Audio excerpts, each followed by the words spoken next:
Some persons have questioned the basis for which political representatives were selected to be amongst the first group of persons to receive the COVID-19 vaccine when they arrive on the island. However, speaking on TVJ's All Angles program on Wednesday night, Health Minister Dr. Christopher Tufton argued that political representatives need to be vaccinated in order to run the country. Don't underestimate the need for leadership in the country. The three arms of government, the executive, the legislature, and the judiciary, to be in a position to provide the leadership that they have been either appointed or elected to perform in a way that does not is not impacted by the various threats that they are providing leadership over.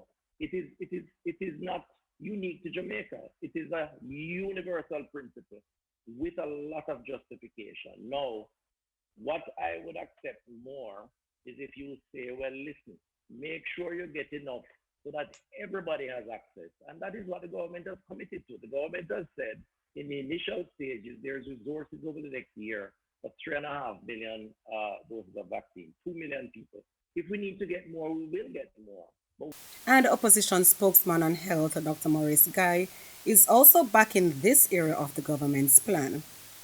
Speaking Thursday on the morning agenda on Power 106 FM, Dr. Guy noted that if political representatives are included in the priority group, it would help to reduce vaccine uncertainty.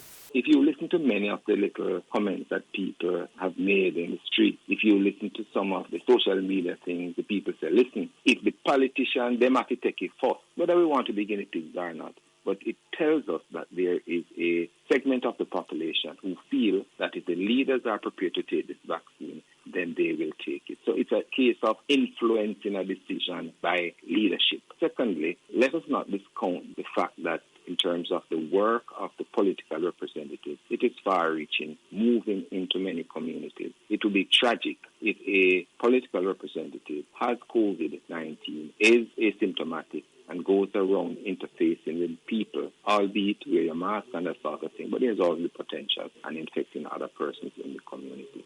In the meantime, Dr. Guy says a delay in receiving COVID-19 vaccines under the COVAX facility could negatively impact the government's vaccination targets and create further anxiety in the population.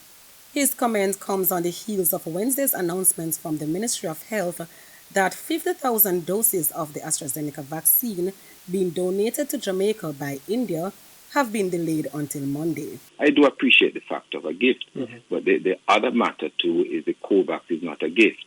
COVAX is what the government and the people of Jamaica have paid for. We understand from that perspective that is another problem creating that, and that's the availability of the vaccine based on the production timelines of the manufacturers. So I appreciate the fact that we live in a fluid situation right now where vaccines are concerned. But the point that I'm making is that you have made projections for certain things and it will delay the projections, and hence it will also create further anxieties in terms of particular for those persons who are in the health sector. Kerry Ann Goldson, Frontline News.